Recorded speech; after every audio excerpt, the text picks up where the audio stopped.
Is it ever okay to talk about Ariana Grande's body? The pop superstar has been at the center of an online storm this week. It was announced that she's going to be stepping back from the public eye. This news came after the release of a new music video in which Ariana appeared noticeably thin. Now, to be clear, we have no idea what's led to this decision, and Ariana herself has said nothing to suggest that this break is health-related. But the commentary has not stopped.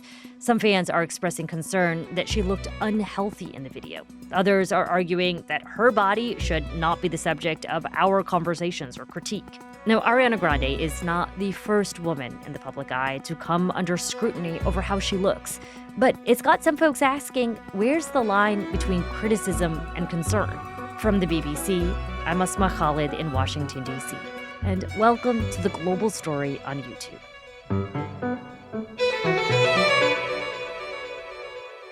The debate over when to talk about women's bodies, if ever, is not limited to Ariana Grande. I mean, this fixation has been a part of our culture for years. This story goes way, way, way back. But one of the reasons the debate over who gets to say what, if anything, about Ariana Grande seems to be resonating so much in this moment is because many of us feel like we have lived through a version of this before and that we'd managed to move on from it.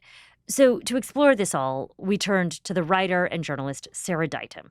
She's written a book called Toxic: Women, Fame, and the Tabloid 2000s that looks at how the media talked about famous women in recent history. In the 1990s, you get a really specific heightening of this aggressively critical culture about women's bodies. And it's a kind of coming together of two things, really. One of them is diet culture, which is, very long-standing, and this essentially permanent idea that women should always be maintaining, improving, and shrinking themselves. And the other part of that is the rise of paparazzi photographers and the fact that you now have this situation where famous women who have previously been able to execute a fairly substantial level of control over their images, not total control, but most of the pictures of them would come out of staged or chosen situations in which they were able to do some of the styling, maybe even select some of the shots or be involved in the post-production.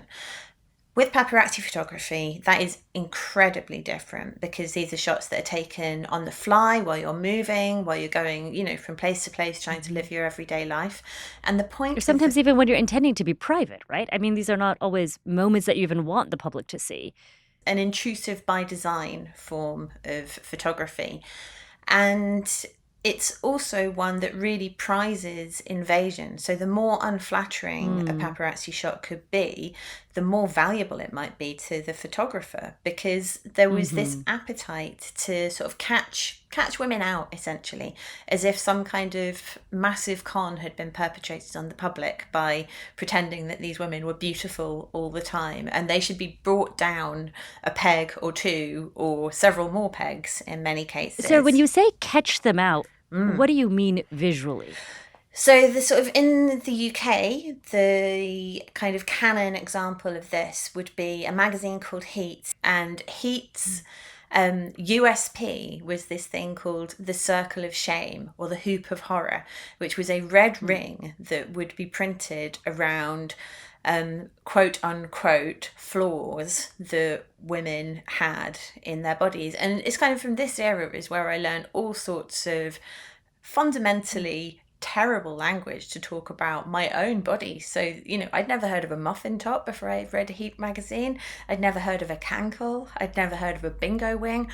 All of these really deeply unpleasant and negative things that were being, literally stamped onto women's bodies in the mainstream press, on the newsstand, that I could see every day. Was there a sense that there's a public appetite for this and that people wanted to consume what these outlets were selling? Massively so. These kinds of images only had value because people wanted to consume them. So again, to look back at Heat magazine, when that was a regular entertainment magazine that did not do body shaming, it was not a successful magazine. It only became a successful magazine when it introduced that tabloid body shaming element. Can I just pause and acknowledge for a moment that is depressing to me? It, That is what you're saying human nature wants. I mean, it is depressing in some ways. I think one of the ways that it was framed positively in the noughties is that women in particular had gone through generation after generation of being made to feel bad about ourselves because we didn't live up to these glamorous celebrity ideals, and suddenly the sort of curtain was being pulled back and we were being shown, oh hey, you know, like they don't actually look like this all the time, they're just regular women like us.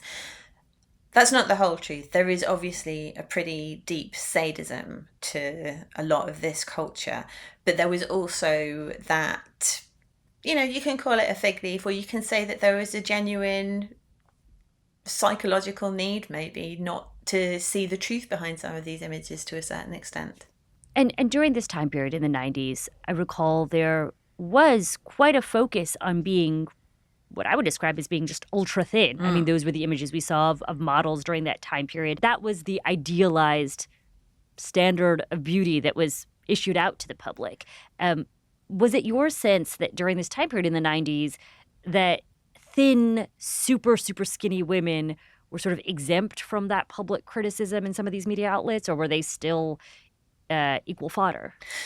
They were still absolutely commented on. I think it's worth saying that there's always been this criticism of thin bodies, and women who were perceived as being too thin would be spoken about in very disparaging, very dehumanizing terms. So one of the things that would get thrown around would be just saying, she should eat a sandwich, have a burger.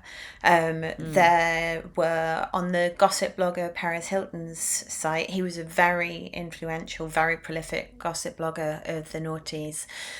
He made relentless jokes, deeply unsympathetic, deeply unpleasant stuff, and it was aimed at women who were seen as being too thin. So it sounds like you're saying there was this sort of idealized standard of beauty, yet at the same time, there was criticism of that extreme thinness happening at the same time. Yeah. So and often from the same people. And in response to that, you start to see the formation of a more organised body positivity movement across this period, and a pushback. And what time period are we talking about, would you say? I think body positivity, again, it's got pretty deep roots. You can go back to the 1960s to see the origins of the fat acceptance. That's or the fat activist earlier movement. Than I would have thought. Yeah, but it doesn't really come to prominence or become anything close to a mass movement until it's got the internet behind it.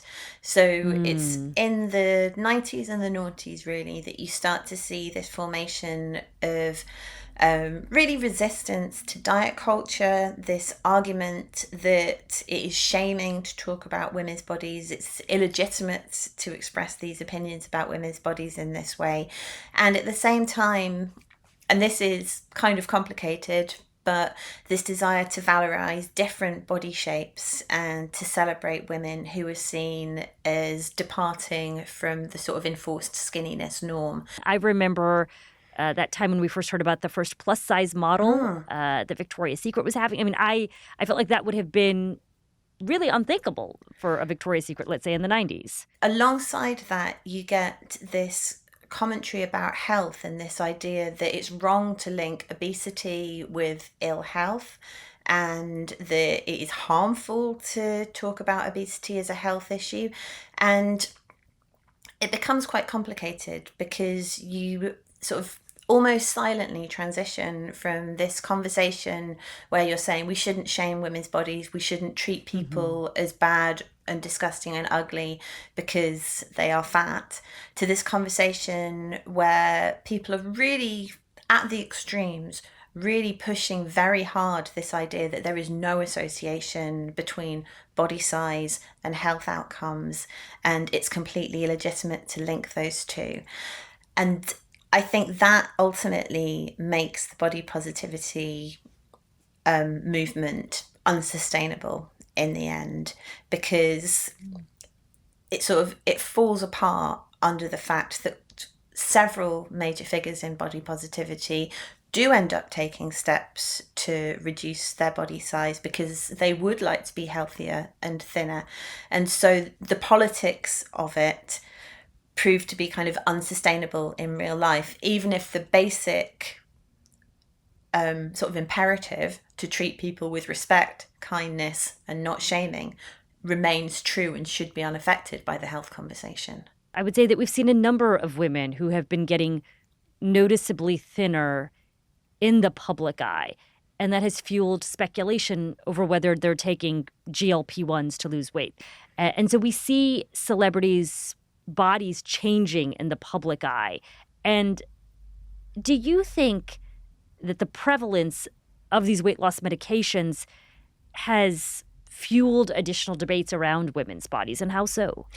They've absolutely shifted the way we talk about bodies and size. Suddenly you have this raft of medications that are accessible and that fit into your life pretty easily. So you go from this situation where everybody knows, right, that getting thin and staying thin is incredibly, incredibly hard. And it's a lifelong struggle for people to do that without support.